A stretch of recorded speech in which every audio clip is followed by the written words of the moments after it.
നീലത്താമര എന്ന സിനിമയുടെ ഓഡിഷൻ വേണ്ടിയിട്ട് ലാൽ ജോസ് സാറിനെ വന്ന് കാണാൻ പറഞ്ഞപ്പോഴാണ് അന്ന് ഒരു മലയാളി ലുക്കില്ല എന്ന് പറഞ്ഞ്.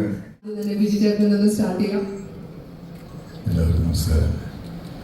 ആദ്യമായിട്ട് സാറിന് എൻ്റെ പിറന്നാൾ ആശംസ. എല്ലാവരും പറഞ്ഞ പോലെ ഒരുപാട് ആഗ്രഹമുണ്ടായിരുന്നു സാറിൻ്റെ ഒരു സിനിമയിലേക്ക് ഭാഗമാവുന്നുണ്ട്. നടക്കില്ലെന്ന് അറിയില്ലായിരുന്നു. എന്തോ ഭാഗ്യം പോലെ പ്രിയ സാറിലൂടെ സംഭവിച്ചു. ഒരു സ്വപ്നം പോലെയായിരുന്നു അത്. ഒരുപാട് സന്തോഷം. ഒരുപാട് ലെജൻസിലേക്ക് ഇവിടെ കാണാൻ കഴിഞ്ഞു. അവരോടൊരു വേദി പങ്കിടാൻ കഴിഞ്ഞു. ടെൻഷനുണ്ട് തീർച്ചയായിട്ടും. ലെജൻസിനോട് ഒരുപാട് ഭാഗ്യം, സന്തോഷം. God bless.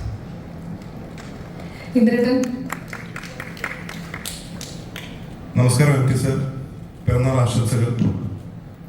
എല്ലാവർക്കും നമസ്കാരം. എം ടി സാറിന്റെ തിരക്കഥയിൽ മുഖ്യ കഥാപാത്രമായി അഭിനയിക്കാൻ ഭാഗ്യം ലഭിച്ച രണ്ടാമത്തെ സിനിമയാണ് മലവർദ്ധങ്ങൾ.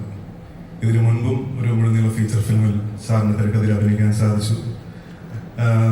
എൻ്റെ തലമുറയിൽപ്പെട്ട അല്ലെങ്കിൽ 2000-ന് ശേഷം വന്ന പുതിയ തലമുറയിലുള്ള എത്ര നടീനടന്മാർക്ക് ആ ഒരു ഭാഗ്യം കിട്ടിയിട്ടുണ്ടെന്ന് എനിക്കറിയില്ല. പക്ഷേ എനിക്ക് കിട്ടിയിട്ടുള്ള ഏറ്റവും വലിയ അവാർഡായി ഞാൻ അതിനെ കാണുന്നു. അച്ഛനുമായിട്ട് ഒരുപാട് അടുപ്പം, ആത്മബന്ധം ഉണ്ടാക്കുന്ന വ്യക്തിയാണ്. അച്ഛൻ മാത്രമല്ല, അച്ഛൻ്റെ കുടുംബക്കാർ. ശരിക്കും ഈ കടൽക്കാറ്റ് എന്ന മനോരഥങ്ങളുടെ സെഗ്മെന്റിലാണ് ഞാൻ അഭിനയിച്ചിരിക്കുന്നത്. എം ടി സാറിന് തന്നെ ബന്ധനം എന്ന ഷോർട്ട് സ്റ്റോറി ആസ്പദമാക്കിയാണ് കടൽക്കാറ്റ് എന്ന സിനിമ ചെയ്തിരിക്കുന്നത്.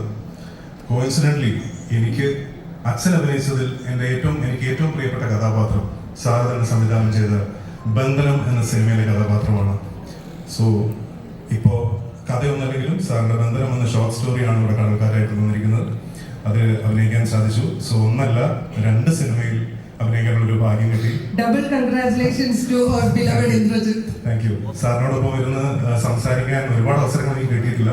1-2 പ്രാവശ്യം ഞാൻ സാറിനെ വീട്ടിൽ പോയി കണ്ട് സംസാരിച്ചിട്ടുണ്ട്. പക്ഷേ സാറിനോട് അടുപ്പമുള്ളവരെല്ലാവരും, അത് അശ്വതിയാണെങ്കിലും സുധീറാണെങ്കിലും എല്ലാവരും പറയുന്നൊരു കാര്യം, ഇന്ദ്രനെ വലിയ കാര്യമാണ്, ഇന്ദ്രനെ കുറിച്ച് ഇടയ്ക്കിടയ്ക്ക് സംസാരിക്കാറുണ്ട്. ഒരുപാട് സന്തോഷം സർ. എന്താണ് പറയുന്നത് എനിക്കറിയില്ല. ആൻഡ് ഈ ഒരു അവസരത്തിൽ ആയുരാരോഗ്യ സൗഖ്യങ്ങൾ നേർന്നുകൊള്ളുന്നു, പിറന്നാൾ ആശംസകൾ നേർന്നുകൊള്ളുന്നു.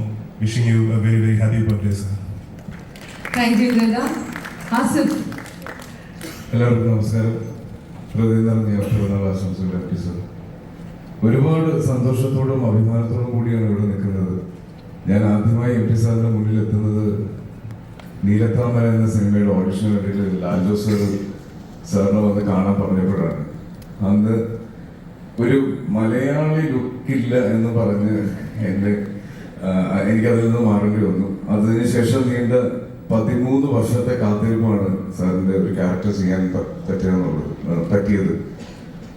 അതിൻ്റെ ഒരു സന്തോഷം തീർച്ചയായിട്ടും ഉണ്ട്. അശ്വതി മാം, സാറിന്റെ മകൾ അശ്വതി മാം ഡയറക്ട് ചെയ്ത ഫിലിമിലാണ് ഞാൻ അഭിനയിക്കുന്നത്. മധുബാലയാണ് എൻ്റെ കൂടെ അഭിനയിച്ചിട്ടുള്ളത്. ഒരുപാട് സന്തോഷം. Thank you. തീർച്ചയായിട്ടും ആസിഫ്. അപ്പോൾ മലയാള സിനിമയിലെ ഏറ്റവും മികച്ച 3 താരങ്ങളെ വേദിയിൽ നിൽക്കുമ്പോൾ ഇവരോടൊപ്പം ചേരാൻ വേണ്ടി I would like to request Mr. Manish Kalra, Chief Business Officer, C5 India, to come and join these gentlemen.